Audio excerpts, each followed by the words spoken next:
Hi kids! So we will now be discussing your specific electrolytes, and this is still our first topic for your midterm coverage. And the specific electrolytes that we will be discussing as of this moment are your sodium and your potassium. So in terms of how we are going to discuss sodium and potassium, or rather your specific electrolytes, we will be mentioning about their general properties, how they are regulated, and then your clinical significance, and we'll also present the reference ranges. So let us begin with your sodium. So as you all know, sodium is a monovalent cation in that it is the most abundant cation in the extracellular fluid. The sodium ions are considered to be your major extracellular cation, basically because it accounts for around 90% of all the ECF cations. And since it has or it accounts for a very large amount, dako kaayo siya ug concentration in our ECF, then therefore it largely determines our plasma osmolality. Going back to the reference range of our plasma osmolality, iba maximum is 295, tama, mga nasa 295 millimoles per liter. And around 270 millimoles per liter of that, kids, is the result of your sodium na concentration. So sodium is always impaired with your potassium, na every time there is or we need some electrical excitability or transmission of signals along your nerve cell, mga ganun na function, there is an exchange of your sodium and sodium going in, potassium going out.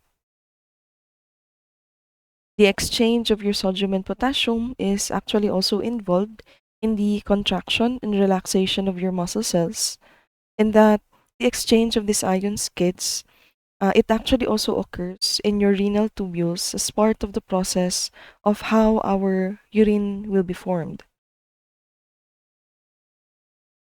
So as to how your sodium ions are regulated, it depends greatly on the intake and excretion of your water. So in terms of intake, that is in response to thirst. In terms of your excretion, that is affected by your antidiuretic hormone in response to changes in our blood volume or osmolality. So of course, whether there is intake and excretion of water, that would greatly affect our blood volume status.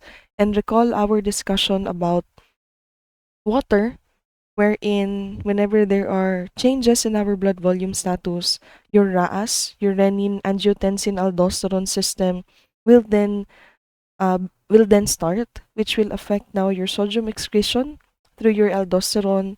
Then we also have in your RAAS your angiotensin and your atrial natriuretic peptide, which is the opposite of how of the effect of your RAAS.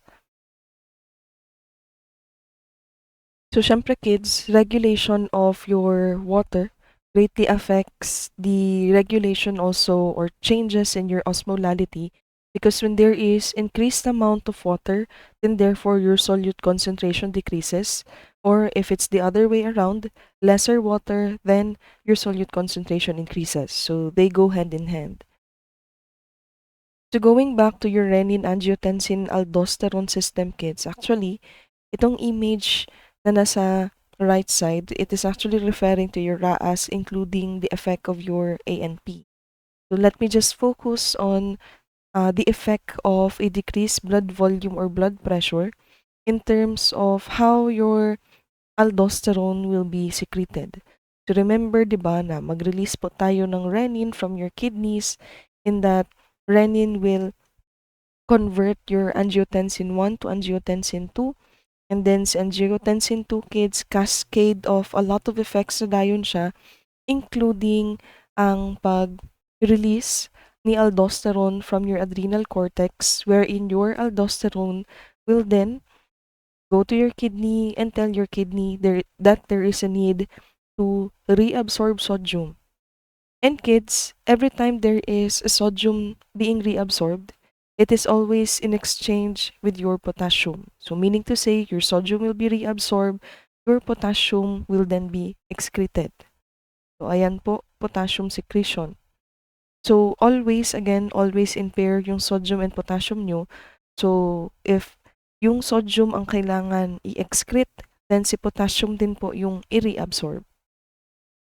So that is why, in terms of regulating your sodium, it is through a primary active transport, and there are two different proteins that will facilitate its entry or exit along with your potassium.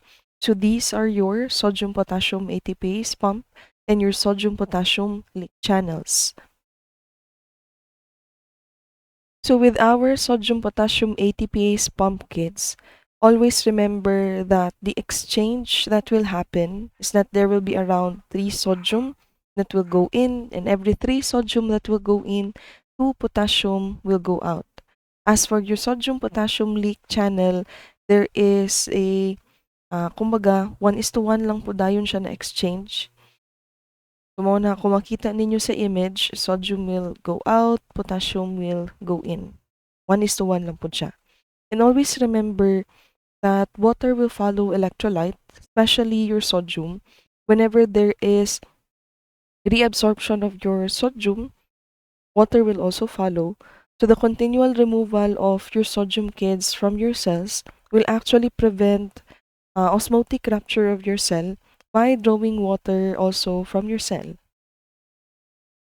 So other than our pumps and channels, as stated a while ago, reabsorption of your sodium happens in the kidneys. And normally, around 60 to 75% of our sodium is filtered and is also reabsorbed in our proximal convoluted tubule. Other than your PCT, there are also other sites of reabsorption at certain amounts, and these are your loop of Henle and your DCT. It could also be reabsorbed in your connecting segment and in your cortical collecting tubule.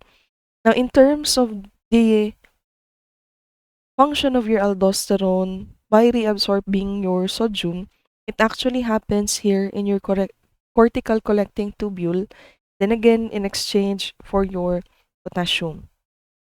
So actually, this the percentages as to how much concentration of sodium is being reabsorbed is actually presented here in this image.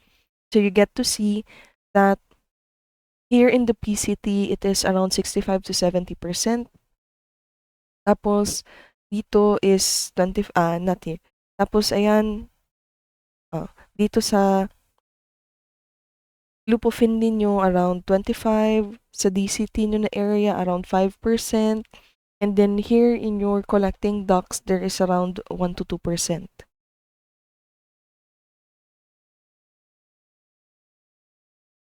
As for the reference range of your sodium, this one po is actually what is written on the book. But again, 'di ba, I made a rule na for you to not get confused and so that there would not be a lot of reference ranges that you get to memorize. So whatever the reference range is written on our package insert, so yun na lang po yung ating i-memorize. So remember that in our Agape package insert, the reference range is 128 to 160 millimoles per liter. So we'll focus on that one. So now we go to the clinical significance of your sodium. It's whenever we look into the clinical significance of your electrolytes, it's actually the same with your enzymes. Now we're looking into if there is an increase or decrease of such analyte. And therefore, with your sodium, we call it hyponatremia if there is a decrease in its concentration. We call it hypernatremia if there is an increase in its concentration. Now, as to the numbers that you see here, this is actually based on the reference range na andun sa book. Kasi dito kay Bishop, that is 136 to 145. So, if it is less than 135, based on that reference range, then there is already hyponatremia. Or if it is beyond 145 or uh, even more than 142, considered na siya high and possible that you already have a hypernatremia. Now, hyponatremia is one of the most common electrolyte disorders, and these are its probable cause. It might be that there is increased sodium loss, or maybe there is increased water retention, or it could be that there is water imbalance. As for hypernatremia, it is less common, and these are the probable causes. So it might be that there is excess water loss, decreased water intake, or increased sodium intake or retention. So isa-isa ho nato ni siya later on. Naho nato si hyponatremia. So from the probable causes that we have mentioned a while ago, naatay mga examples na mga conditions under each of the probable cause that we have mentioned. So for your increased sodium loss, ito po na mga conditions. Then we have increased water retention and increased water balance. So we will discuss each one.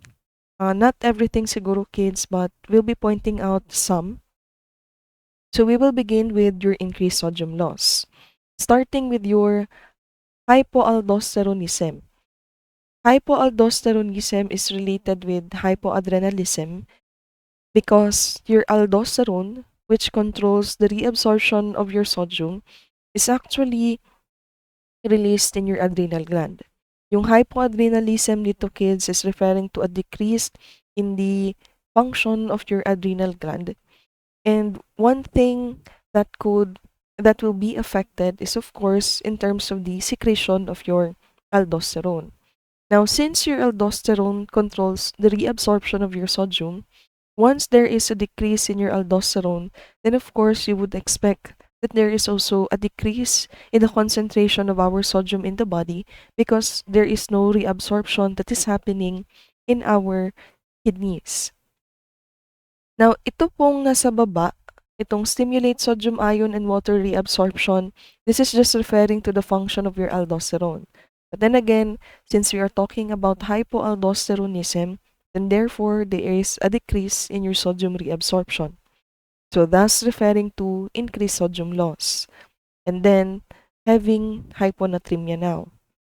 Next, there are diuretics that could also affect our sodium concentration. And when we say diuretics, kids, this is the same as saying water pills. And these are medications that are designed to increase the amount of water and salt being expelled from the body in the form of urine. Now, one example of a diuretic that will affect our sodium concentration would be your thiazides.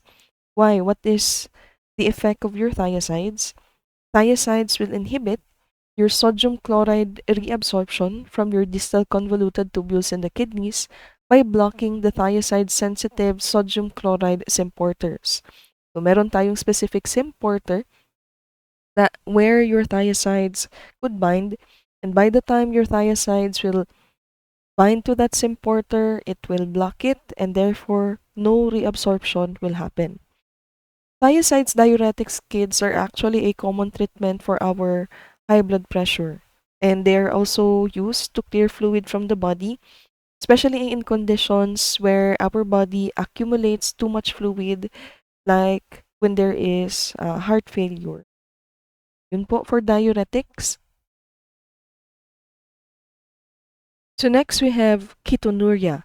So from the word itself, kids, when we say ketonuria, keto meaning ketones, urea meaning sa urine. So ketonuria is a condition in which there are ketone bodies produced and will become present in our urine. Now, this condition, kids, is a way of our body. Kumbaga, ketonuria may happen when there is prolonged vomiting. And another reason for why ketonuria will happen is it could also be seen during starvation or also in your type 1 diabetes mellitus. Now, the presence of ketones in our urine, kids, may be associated with an increased production of our urine, or what we call your polyuria. And the reason why there is increased production of urine, it is somewhat a compensatory mechanism aimed at removing your excess ketones and reducing the concentration of ketones in our blood. And as our body produces and excretes these ketones, there can be a simultaneous loss of our water and electrolytes, and that will include now your sodium. So kaya under pa rin po siya sa ating increased sodium loss. Next, we have potassium deficiency. So when serum potassium levels are low, tubules will conserve your potassium and excrete your sodium in exchange for the loss of such monovalent cation. So again, remember that they are paired together in such a way that when we needed to conserve your potassium, sodium is the one that is being excreted. Or if si sodium man ang kailangan i-preserve, then your potassium is being excreted. So when there is a decrease in the level of your potassium, sodium will be affected. So we've made mention about prolonged vomiting or diarrhea. Then again, when there is prolonged vomiting or diarrhea, there is increased fluid loss. And since there is increased fluid loss, then sodium may also be removed. So, nagkakaroon pa rin po ng hyponatremia. Next, we have your severe burns. When there is severe burns, this is also yung reason pa rin po, underlying reason why it leads to increased sodium loss is sa fluid loss pa rin po. When there is severe burns, fluid will leak into our tissues from the blood vessel, increasing now loss of fluid. So now we go to increased water retention. Now, syempre, when there is increased water reabsorption or retention, the bottom line here, kids, whatever condition we will be talking about, the bottom line is there is dilutional effect. So, nadidilute yung ating mga solute concentration and therefore causing now a decrease in its concentration. So, under increased water retention would be your hepatic cirrhosis. What happens in hepatic cirrhosis is that there is irreversible replacement of our normal liver tissue with a non-functioning scar tissue. And because of this, it will lead to a significant decrease of our proteins. So how does a decrease in your protein affect the level of our sodium concentration? Now, if you could still recall, kids, diba protein is actually also responsible in maintaining our oncotic pressure in the blood vessels. And this oncotic pressure helps keep our fluid within our blood vessels. So when there is a reduced in our protein concentration, it will lead to fluid leaking out our blood vessels, and ang tendency, it will now accumulate in our tissues, causing a condition which we call your ascites. Diba, maalala nyo pa yung ascites?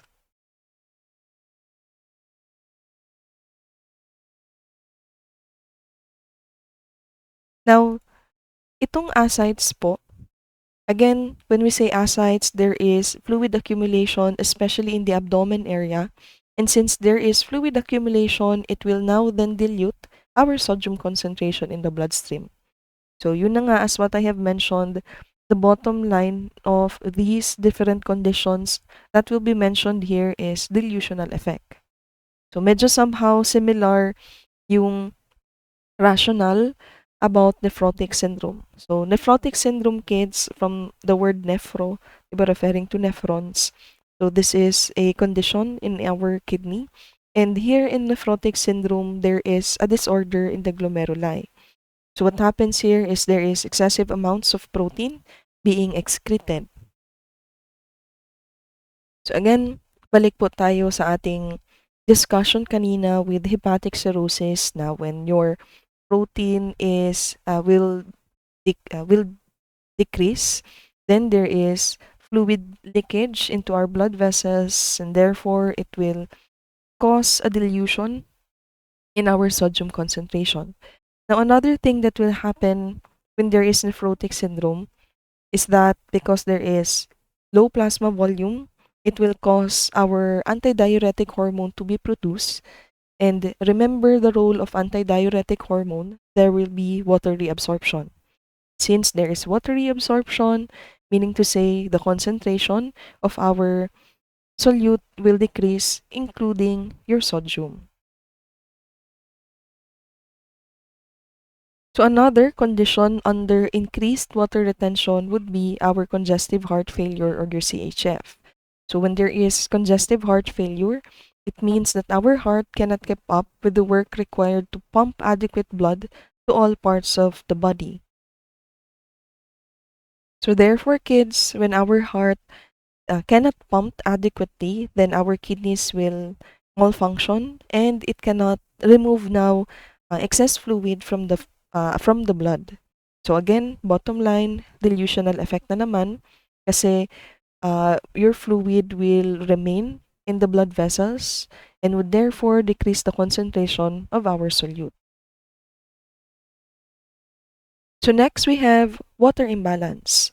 So one example or condition under water imbalance that would cause hyponatremia if there is excess water intake or what we call polydipsia.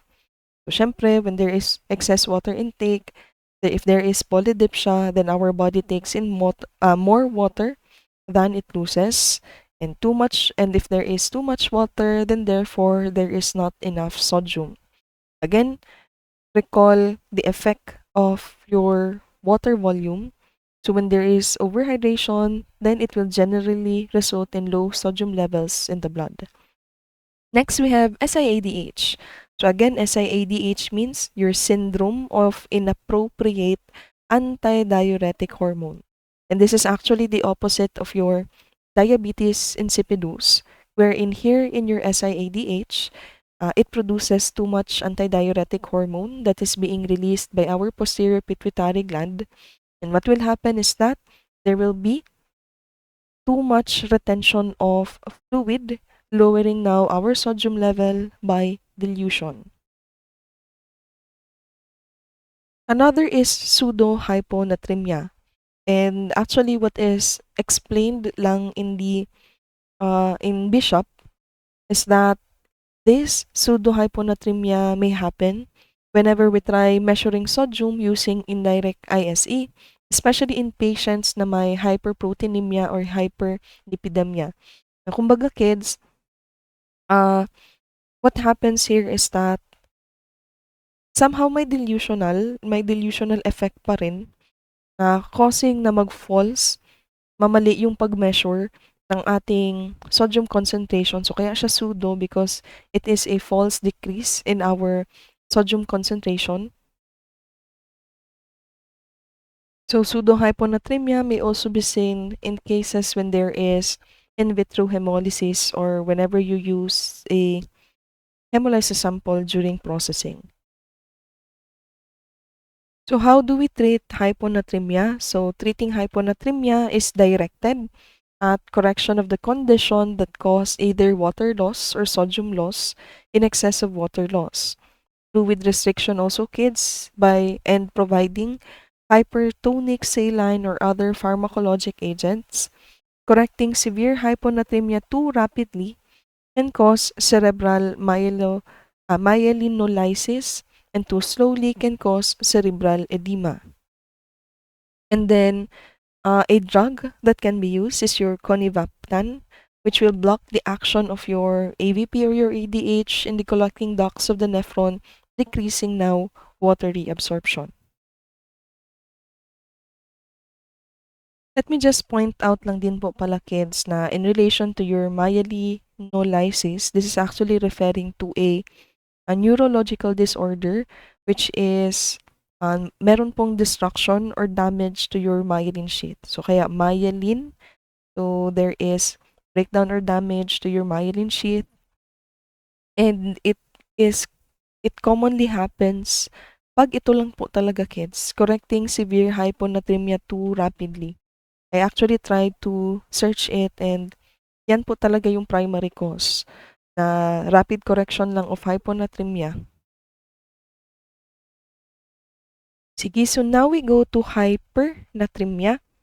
And then again, these are your three general causes: excess water loss, decreased water intake, increased intake, or retention. And then under each general cause, yan po yung ating mga examples as to why there might be excess water loss, decreased water intake, or increased intake, or retention.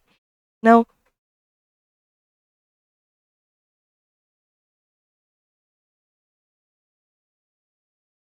here in our excess water loss kids, one example would be your diabetes insipidus. So again, this is the opposite of your SIADH, wherein here what is happening is that there is a deficiency of your antidiuretic hormone, so therefore there is no water reabsorption. So kaya under siya excess water loss, kasi walang reabsorption of water, everything is being excreted. But then again, always remember that hypernatremia will not occur during this condition unless our thirst mechanism is also impaired. So since therefore, meron pa rin po yung ating thirst mechanism, we can still obtain water by the signals of our hypothalamus, then therefore, dili gyud siya maka-cause pa og hypernatremia. If our thirst mechanism is impaired, then patients with diabetes insipidus will also have hypernatremia already. I actually just placed another image here. This is actually in relation to differentiating your diabetes mellitus and diabetes insipidus. But if you could still recall, I actually already explained this one dun sa ating introduction to electrolytes sa discussion. But just to point out once again that your diabetes insipidus is called as diabetes because they share the same symptoms, lalo na po yung ating polydipsia and polyuria. And another thing that could differentiate diabetes insipidus from your diabetes mellitus is by looking at the specific gravity. For diabetes insipidus, decrease ang specific gravity because there is a decrease in the production or function of your antidiuretic hormone. Kasi nga 'di ba, wala pong water reabsorption, and therefore you would expect that your urine is diluted. So, baba yung specific gravity kasi mas mataas yung concentration ng ating water. But for your diabetes mellitus, there is an increase in the specific gravity, and the reason for that is because there is an increase in the glucose concentration being excreted in our urine. So glucose is a solute, then therefore it will increase specific gravity.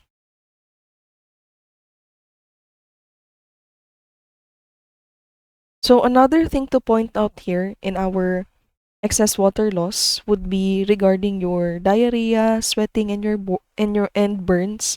Because remember that during these cases, there is fluid loss or water loss. And let me just point out, kids, na pag nagsisimula pa lang yung diarrhea, and lalo na yung severe burns. So initially, when there is fluid loss, kasama po yung ating electrolytes. But as stated here, kaya nga na-emphasize po dito na prolonged because uh, after prolonged periods of time, iba, magre-result na siya ng dehydration, and then therefore, what remains are now your solute. So your sodium here will already be increased as the time passes by. So yun yung point na why it is also under your hypernatremia. And then for your renal tubular disorder, kids, so just recall na sa mga tubules po yung reabsorption ng ating sodium nangyayari. And therefore, when there is a problem in your tubules, there is a possibility of losing water. And then, since, syempre, walang water reabsorption na mangyayari, then again, bottom line, nag increase yung solute, nag increase yung sodium concentration.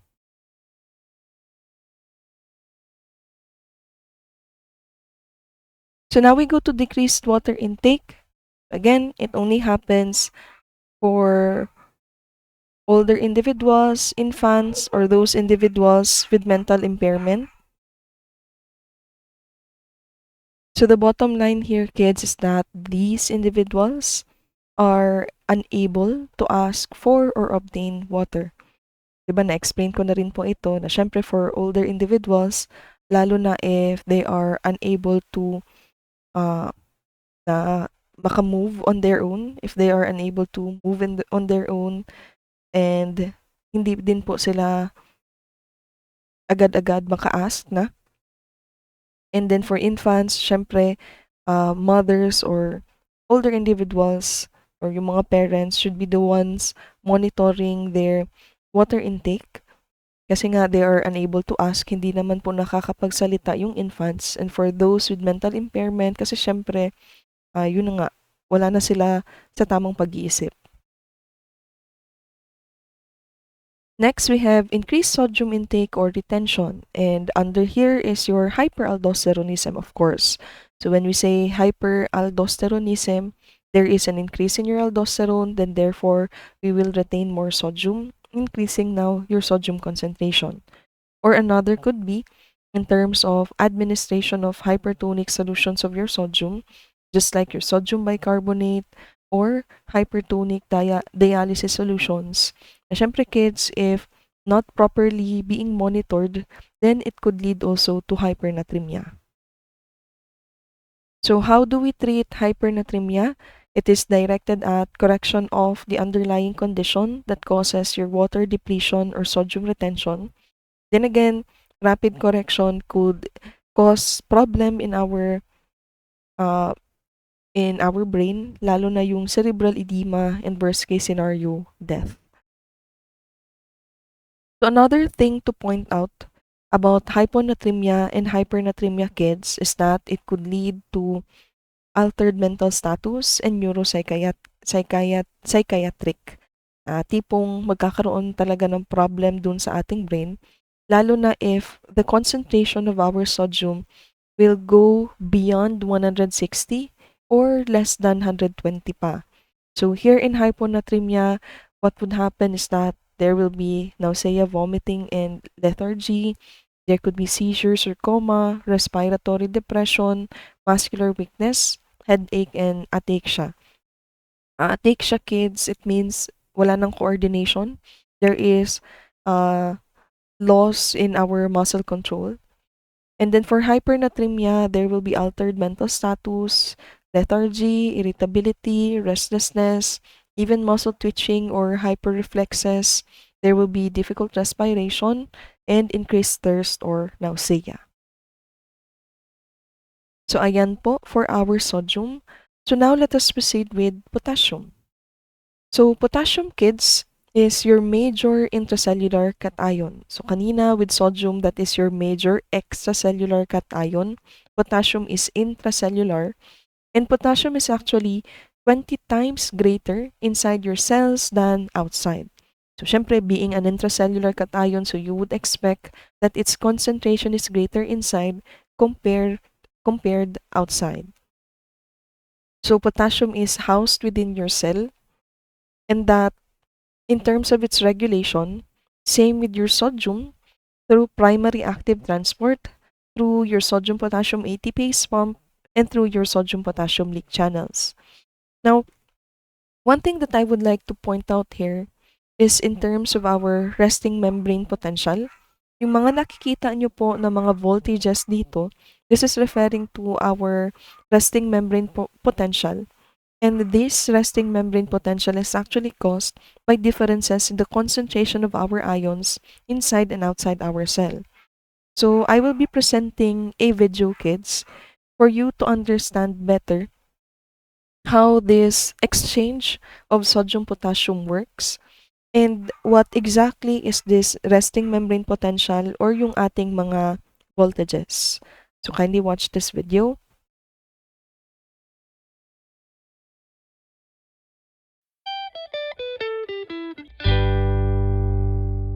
I've always been into fish.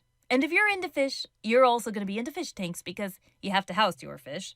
5 gallon, 10 gallon, 20 gallon, 55 gallon. These are all tanks I've owned. And with all these tanks, I've had pumps. Pumps are important because whether they are helping to aerate the water or bring water through a filter, they help your fish live their best fish life. The pumps I've always had plug into an electrical outlet and they work hard drawing air or water through some type of tubing. You have pumps in your cells too. Tiny, tiny little pumps because, well, your cells themselves are microscopic. And while these pumps don't plug into electrical outlets, many types of pumps do require an input of energy to power them. ATP is a great example of an energy currency used to power many of these pumps, and we have a video on that. And in our ATP video, we state one of our favorite pumps, the sodium potassium pump. We also mentioned in that video that we might need to make a video on that pump. This is that video.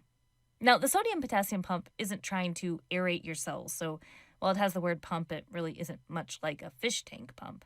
But it is requiring an input of ATP energy, as we mentioned, and it is doing something very important. One major function is it is helping to maintain a resting membrane potential. We should explain that. This is an animal cell here. Here is the extracellular part. That means outside of the cell. This is the inside of the cell here. We're going to mention two ions specifically, sodium and potassium. These ions have positive charges, and like most ions, they have trouble traveling directly through the cell membrane. Instead, they need a protein to travel through. The protein could be a channel, it could be a pump, just some examples. So back to this resting potential. This involves its electric potential, the difference between the electrical voltage inside and outside of the cell. Cells have their own resting potential depending on the type of cell. At rest, generally, most cells are more negative inside the cell than outside the cell. For many cell types, when this resting potential is changed by some type of stimulus, there is a response. Muscle and neuron cells, for example, are excitable cells, and many of their functions depend on a change to their electric potential. We're not going to go into the change of a cell's electric potential in this video. Explore the action potential if you're curious about that. Instead, we want to talk about how the resting potential is maintained. How is it more negative inside a cell versus the outside of a cell? For a cell at rest, or if it needs to return to its resting potential, the sodium-potassium pump is pretty critical. The sodium-potassium pump is initially open on the intracellular side of the cell. It has binding room for sodium ions, 3 specifically. When these 3 sodium ions bind, the protein is phosphorylated. In our ATP video, we talk about what that means. ATP, a molecule of energy currency, transfers its phosphate to the protein. This actually changes the protein's configuration, the protein's shape. This shape change causes the pump to open to the outside. The sodium ions are pushed out to the outside, the extracellular side, and now, due to this configuration change, it's open to the extracellular side. It has 2 binding sites for potassium ions. 2 potassium ions bind. After the potassium ions bind, the phosphate group is released from the protein. The sodium-potassium pump reverts back to its original position, so it will open once again to the intracellular side. The potassium is dropped off inside the cell, and once again, there's room now for 3 sodium ions. The cycle repeats. We should mention that this pump is moving sodium and potassium against their concentration gradient. What do I mean by that? It keeps putting more sodium outside, where there is already a high concentration of sodium, and it keeps putting more potassium inside, where there is already a high concentration of potassium. So, with this active transport, the ions are moving from low concentration to high concentration. A great example of active transport. So, what is the result of this pump's activity? Well, you are moving 3 positive ions out for every 2 positive ions in. So while this may contribute to the cell's more negative charge inside, it's really important to understand that this alone is not the big reason you see a voltage difference in the resting potential. The result of the pump's work means that there are specifically more potassium ions inside the cell and more sodium ions outside of the cell. This causes an electrochemical gradient. That means there's not just a difference in charge, but also in the actual ion types. Remember, in our diffusion video, we talk about how substances have a net movement from a high concentration to a low concentration. Well, if going by the chemical gradient here, those potassium ions inside the cell, they'd like to have a net movement out. They generally can't travel through the membrane directly themselves, as we mentioned, but they could if there happened to be a channel. These channels do exist. It is common for many cells to have far more potassium leakage channels than sodium leakage channels. This makes a cell membrane more permeable to potassium at rest. So while sodium would like to diffuse in, there are less leakage channels for it to do so. Positive potassium ions that travel out of the cell contribute to a more negative charge inside the cell. If really exploring resting potential, there are additional factors that contribute to the cell's more negative charge. Keep in mind also, because this video is focused on the sodium-potassium pump, we focused on the ions, sodium and potassium. But there are other ions that can contribute to the resting potential as well. And now this electrochemical gradient is a perfect setup for a whole lot of things. We already mentioned that an action potential, which makes a change to the cell's voltage, could result in a cellular response. We should also mention that there are other proteins that rely on this gradient to move critical molecules. Some proteins that transport in glucose, for example, require that gradient to be established. Overall, the sodium-potassium pump is one pretty remarkable protein pump. Well, that's it for the Amoeba Sisters, and we remind you to stay curious.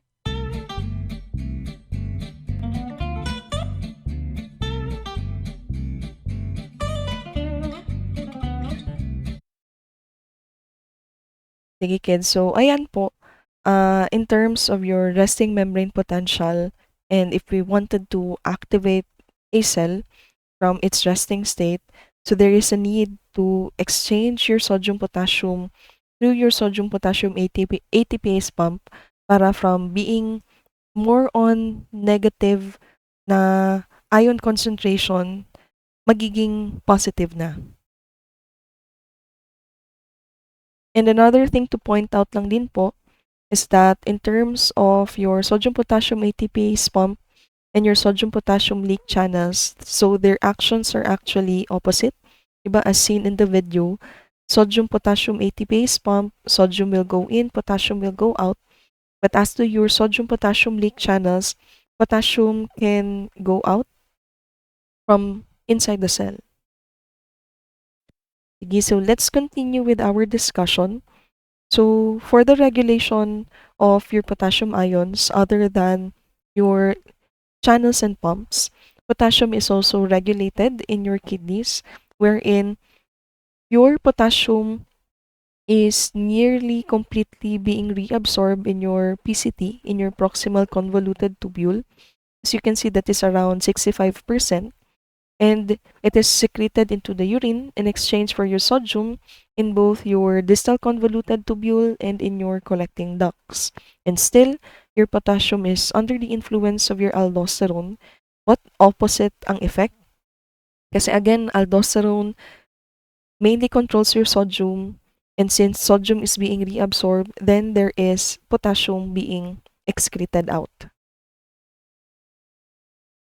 So ayan, going back to this image, when there is an increase in our potassium kids, then therefore aldosterone could help.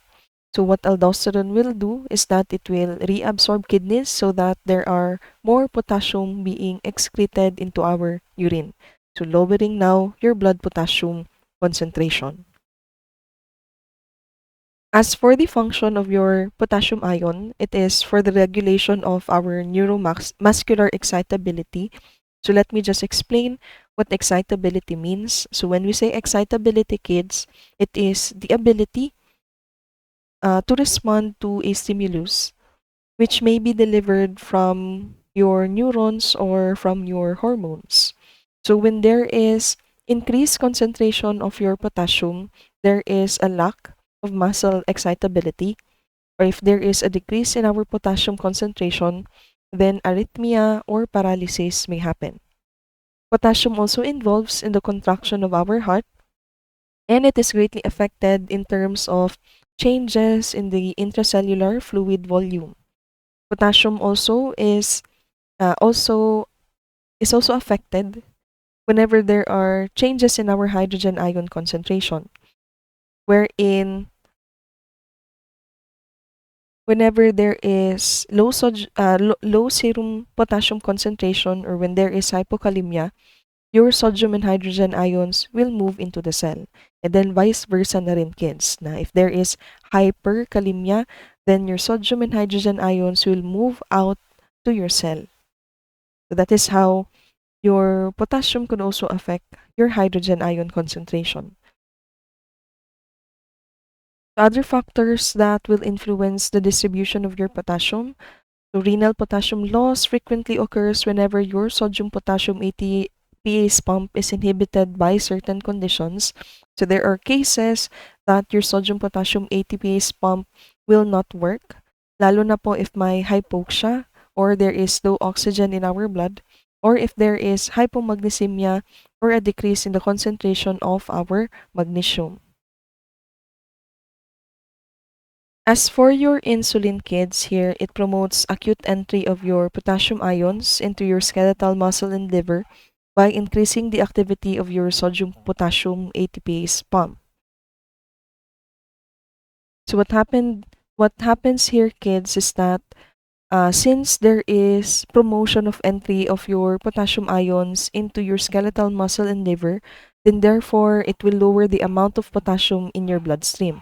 So if yung patient baba na daan og potassium concentration, taking in insulin could actually trigger a severe deficiency of your potassium or hypokalemia. And then lastly, we have your catecholamines, which are beta stimulator and can promote cellular entry of your potassium, whereas your propanolol, which is a beta blocker, will impair the cellular entry of your potassium. Another thing that could affect your potassium ion is exercise because then again, potassium is greatly involved, 'di ba? Dun sa muscle natin kids, lalo na if there is contraction, if there is excitability. So, potassium is released from your cells during exercise and it will increase our potassium levels by around 0.3 to 1.2 millimoles per liter. Now, the good thing about this one is that it is reversible, of course, as long as you will ask your patient to take several minutes to rest. Kaya nga kids, during blood extraction, medyo maselan yung ating pag-collect ng potassium concentration if it is what is to be tested. Because one thing that we need to take note is that your patient should be at rest na tipong hindi po siya galing ng exercise.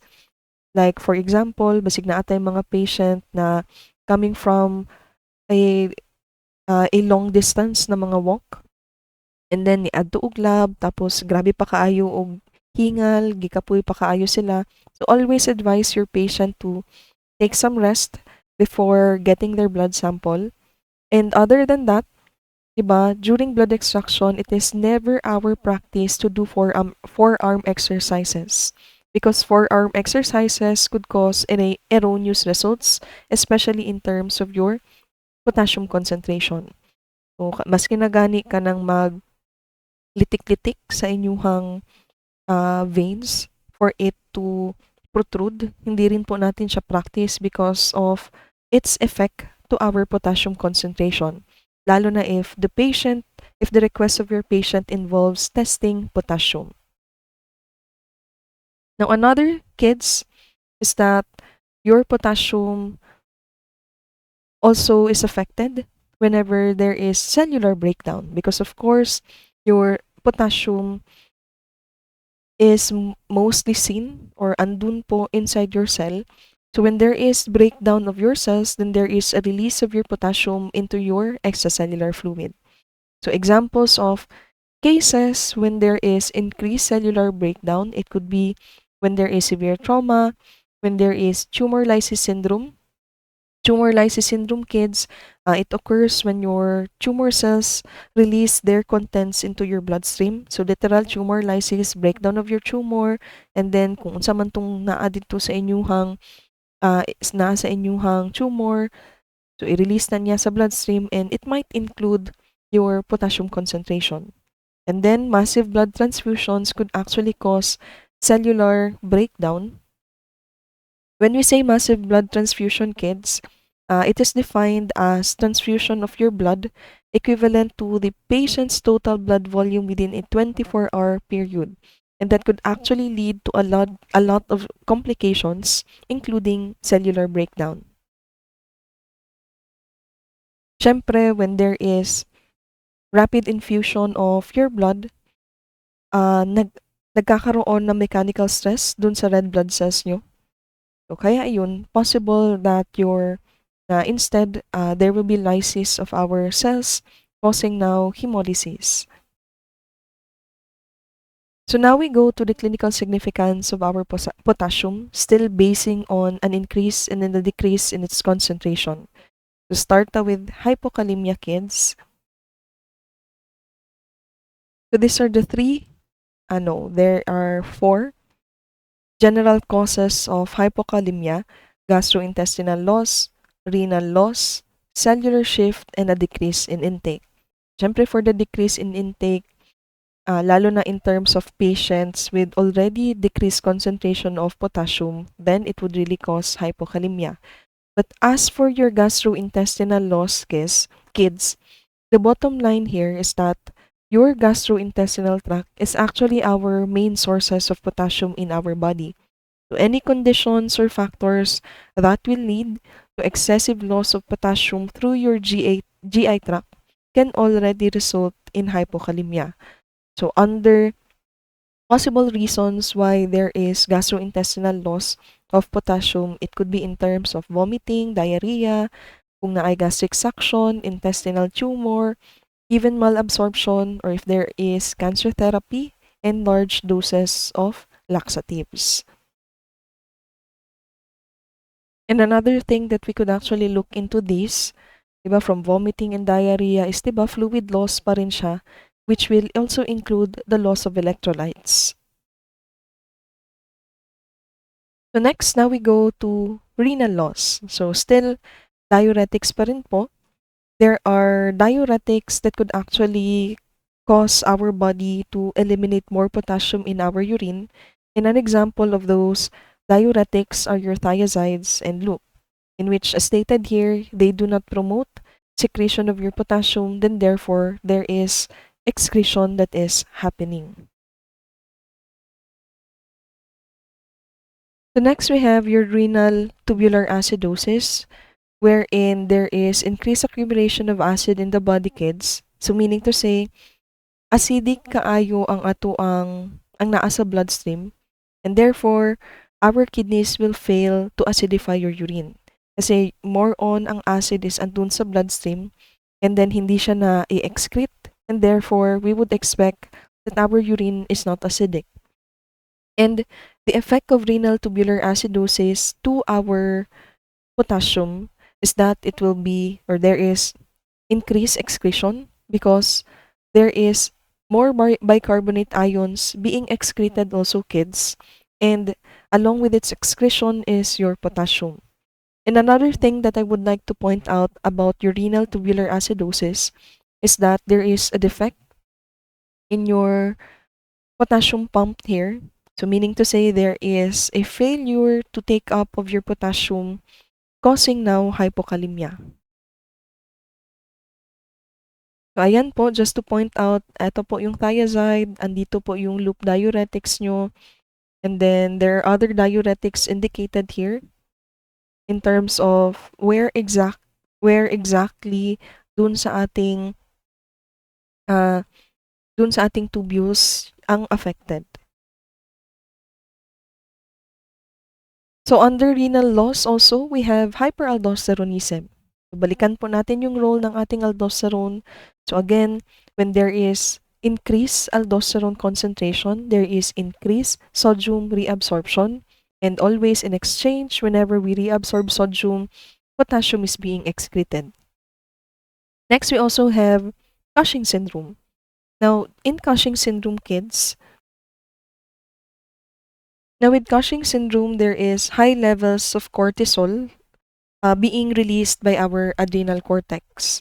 Actually, ang another name of or murag under sa hypercortisolism si Cushing syndrome. Now, how does it affect your potassium concentration? So, bali kids, Cortisol actually acts like a diuretic, which will lead to water and potassium excretion and sodium retention. So therefore, hypokalemia will happen. And other than that, it is also stated that your Cushing syndrome can lead to hypokalemia due to excess cortisol binding of your sodium potassium pump, which will act like your aldosterone.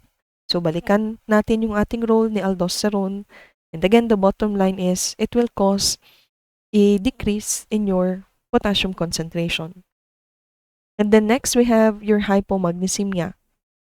So meaning there is a decrease in the concentration of your magnesium. Now, potassium channels are being inhibited by your magnesium kids. And since it is inhibited by your magnesium, so it will result in an increased efflux of your intracellular potassium. And then cell loses potassium, which will then is excreted by your kidneys. So again, the bottom line of having a deficiency in your magnesium kids is that it diminishes the activity of your sodium potassium ATPase pump, and it also enhances the secretion of your aldosterone. Therefore, magdi-decrease yung concentration ng ating potassium.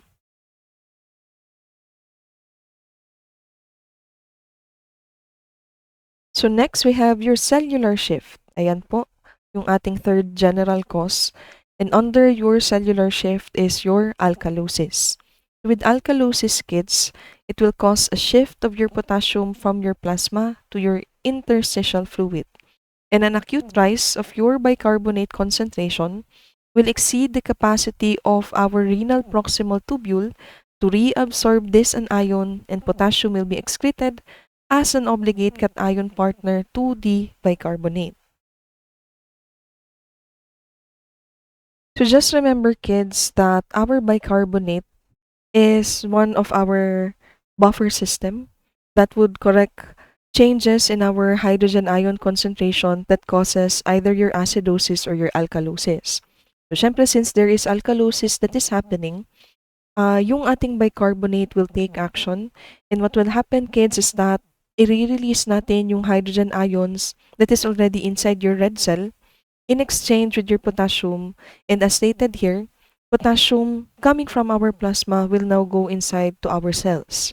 So kaya nagkakaroon ng hypokalemia because there is less concentration of potassium in the bloodstream, and most of the potassium are now inside our cells. So for our hypokalemia, bali kids, just to point out na we've already discussed what is the effect of our insulin in terms of your potassium concentration. So now we'll go to the symptoms of hypokalemia. So when there is hypokalemia, when there is a decrease in your potassium concentration, muscle weakness or paralysis will happen, which can interfere with breathing. And to treat hypokalemia, kids, it could be by oral potassium chloride replacement through IV fluid, or pwede lang din po kahit yung ating diet. So now we go to hyperkalemia.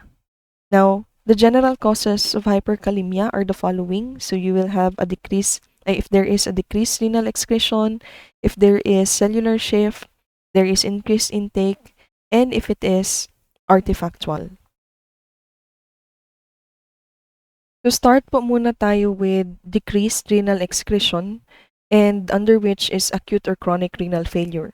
Now, with acute or chronic renal failure, kids, ang bottom line lang po ani is that there is a problem in your tubules wherein the reabsorption or excretion of your ions will happen. And here in your renal failure, there is impaired excretion of your potassium. So therefore, nagkakaroon ng hyperkalemia. As for hypoaldosteronism and Addison's disease, they are actually related, because when we say Addison's disease, kids, this is actually a disorder that occurs in your adrenal gland. And when there is a problem in your adrenal gland in general, affected po yung ating aldosterone. Kaya, whether we say there is hypoaldosteronism or there is a problem in your adrenal gland, the bottom line is that baba yung aldosterone, so walang reabsorption ni sodium and your potassium will not be excreted. So therefore, hyperkalemia will happen. As for your diuretics, again, we already understand the effect of your diuretics.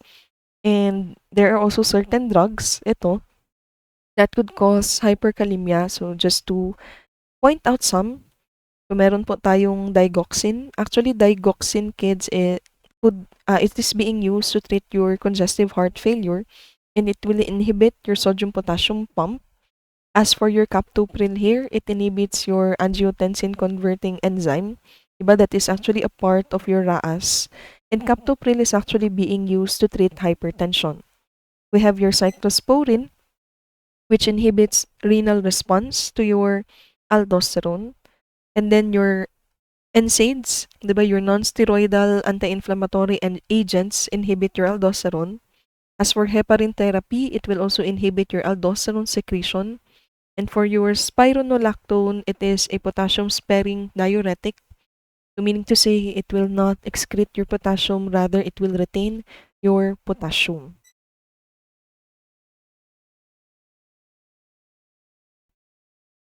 So going back here, as for your cellular shift kids, under which is your acidosis, so this is just the opposite of what we've discussed about alkalosis. Now, when there is acidosis, it will cause your potassium to move from your cells to your extracellular fluid, correcting now your hydrogen ion concentration.